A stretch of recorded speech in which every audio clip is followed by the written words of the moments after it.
Tai šis kanalas, mano kanalas. Jeigu kažkas čia užsukęs į svečius, nuo mano skalbinių virvės, pradeda vokti mano džiausiamas skalbinis ir dar nedaug dėlė matuotis ant pačių savęs, o paskui dar ir garsiai reiklus komentaras. Oi, matot, jie jiems netinka, šlapiai nepakankamai išgrįžti ir apskritai dydis netoks, ar išvirkščiai išvirsti, tai čia ne mano problema. Šiame kanale jūs galite išgirsti tokios informacijos, kurie siauresnio požiūrio žmonėms, individams, gali pasirodyti pagal jų ribotą vertinimą ir įžeidimai ar įžeminimai. Apie tai aš jūs ir perspėju. Šiandien šiokie tokie pamyslimai apie žodį, savoką, istoriją. Tobišką oficialiai jums iš Toros patikinėja.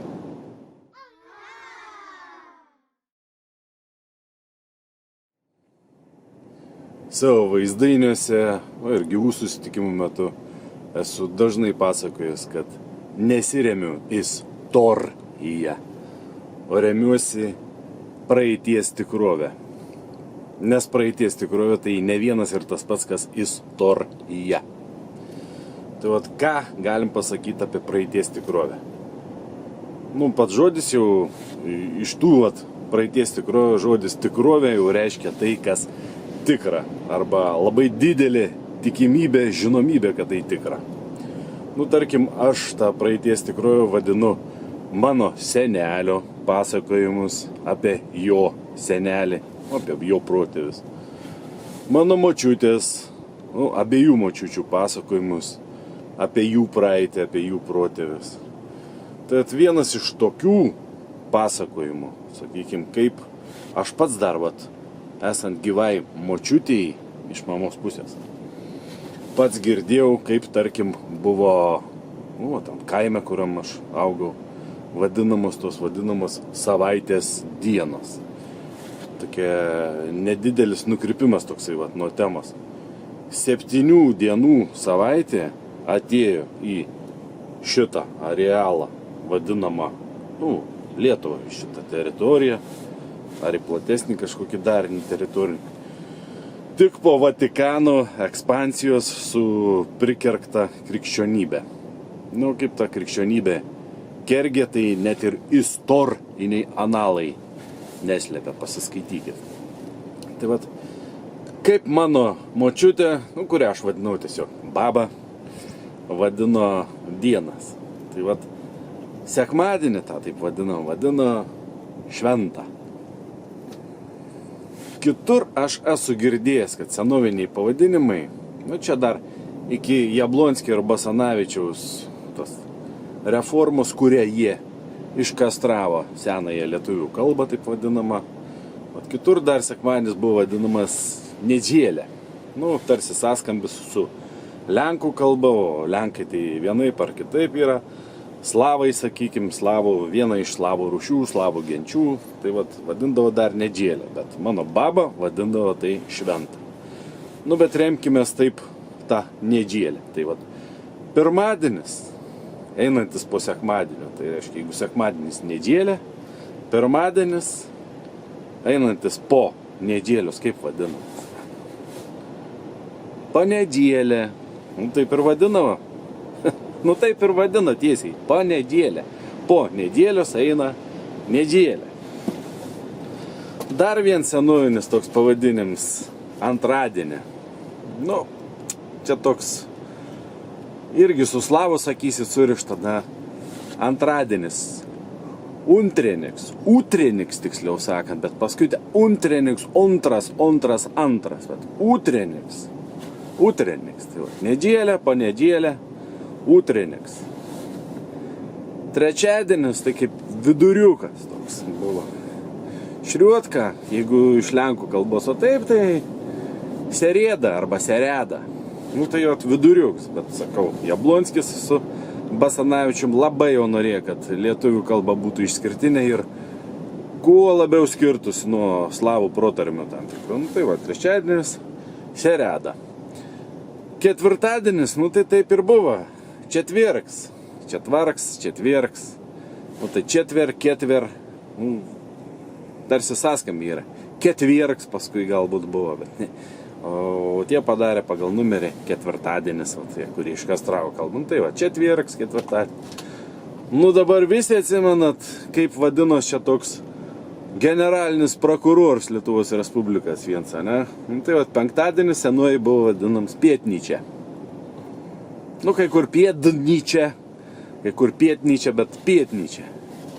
Su pietais, su 5 pietak, pietnyčia, tai penktadienį pavadina, ne? Šeštadienis, kada tas biblinis dievas ilsiejus, ne? Kada tie žydai, hebrai, nieko nedaro, kaip sakat, švent ką ten tą savo šabatą, ne? Tai buvo vadinams, aš irgi atsimenu, sabatą arba subatą, kai sakydavo, o varom į subatas vakarėlę, ne? O šokiai, subatas, sabatas vakarėlė, ne? Bet mano baba vadindavo kitaip.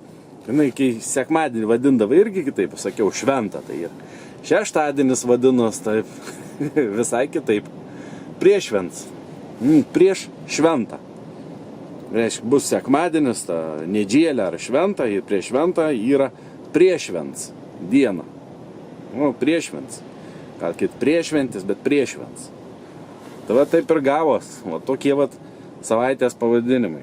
Dabar jeigu biški pasiplėsti į vietovardžius tos, kaip ten mandriai moksliškai vadinimus, toponimus, ne?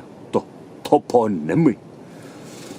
Nu tai vietas pagal ką pavadintas būdavo. Logika elementariai įsijunkim. Logika. Vat pavyzdžiui, čia netoli, vat mano tos Emiratuose yra toks miškelis, kurį pasodino buvęs Tarybų sąjungos karininkas buvęs, dėstis čia technikume irgi buvusiam karinius dalykus. Reiškia, Šilinskas jo buvo pavardė. Ir visi vadino čia Šilinsko miškelis.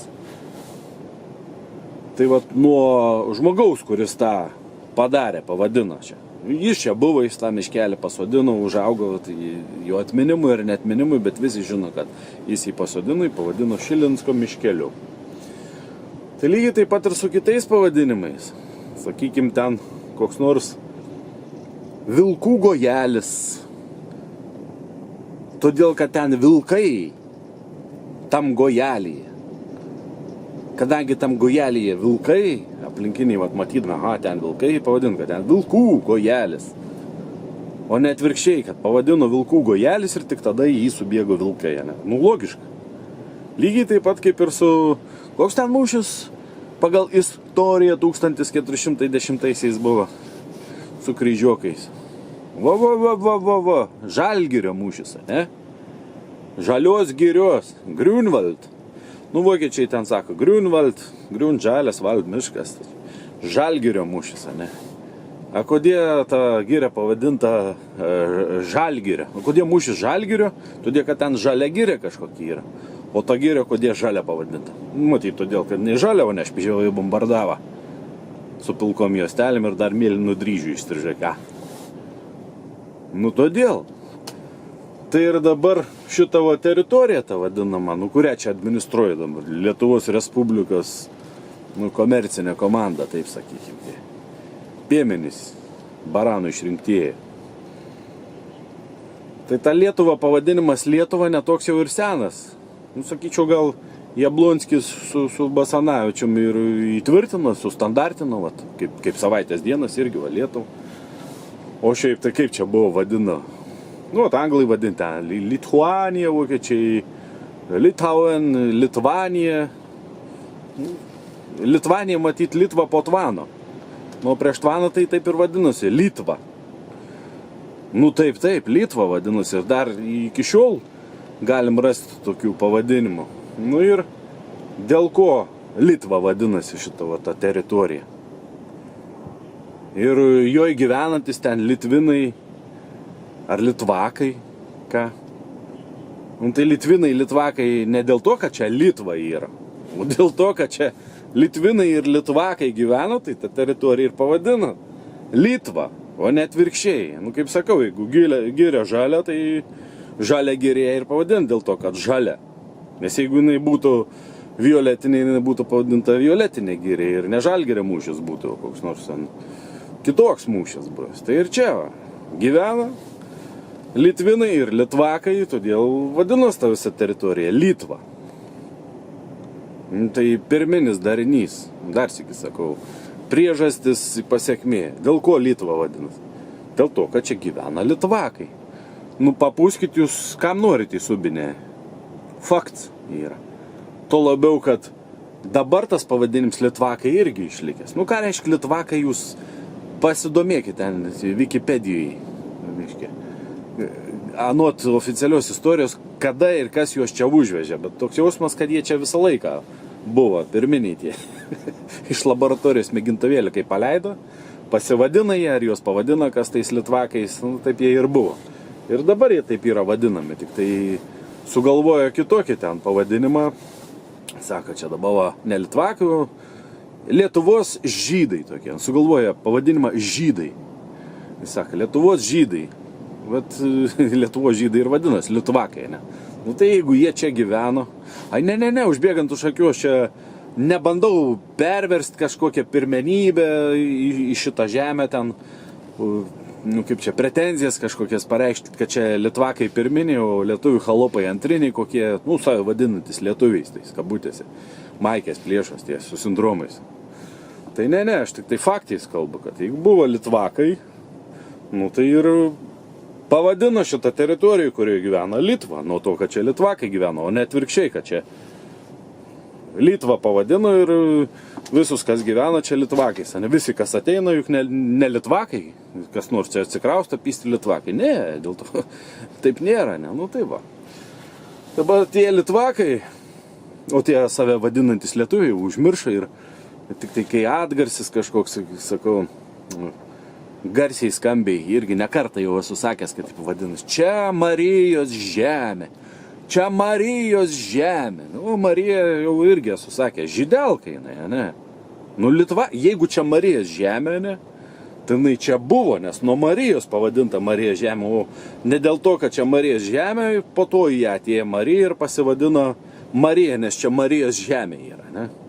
Nu tai jeigu Marijos žemė čia yra, tai pavadinims kilęs, ar tas posakis, kaip čia, teiginys, kurį čia visi tie susikrikščioninė lietuviais dabar save vadinti, sako, tai žydelka buvo Marija, ne?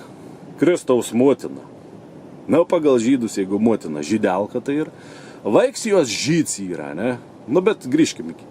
Čia Marijos žemė, nu, reiškia, žydelkas žemė, ne? O Marija buvo žydelka. Nu, Litvakį, taip sakant, ne? Nu, tai Litvakai ir yra tos žemės šeimininkai. Nu, 2+2 sudėjo, sakau. Jie nėra čia kopijai. Atsimint praeities tikrovę. Ir kai piktinatės, nu, tie, kas piktinas, kiek čia tie žydai aiškins, kiek čia tie žydai pasaulį gali valdyti, ne? Nu, bent jau šitą kraštą, va, tą kolonų bananė žydai, ilgai ir nuobodžiai laikys, nes čia tikriausiai ir yra ta jų gimtinė, kada jie iš mėgintuvėlį iškrito ir vat į tą žemę įkrito. Mėgintuvėlis prie palmės buvo pririštas, ten vėjas pūtė, tabalavo, apvirta visas tas mėginėlis iškrito, čia va taip atsirado tie Litvakai matyti. Pirmieji ant šio žemės. Nu, sąlyginai tariant, po potvinio, po tvano. Kas prieš tvaną buvo, tai čiurciai, žinai. Čia nesiginčysim. Ir kada tas tvanas buvo, irgi atskira tema. Tai po tvano, kai viskas sugriauta, viskas užmiršta, buvo matyti pirmieji čia Litvakai kažkaip atsirado. Nežinau, su kokia gelda atplaukė ir iš kokia mėgintuvėlį iškrito, bet matyt taip yra. Ir todėl Litva čia ir pavadinta yra. Va. Dar sykį priminsiu, kad čia ne kokia pretenzija į pirmenybę, į šitos žemės nuosavybę ir taip toliau. Čia tiesiog tokie pliki faktai remiantis praeities tikrovę, kurią man pasakoja mano senelis apie savo protėvius ir mano abidvi močiutės, kurias aš vadindavau babytėm.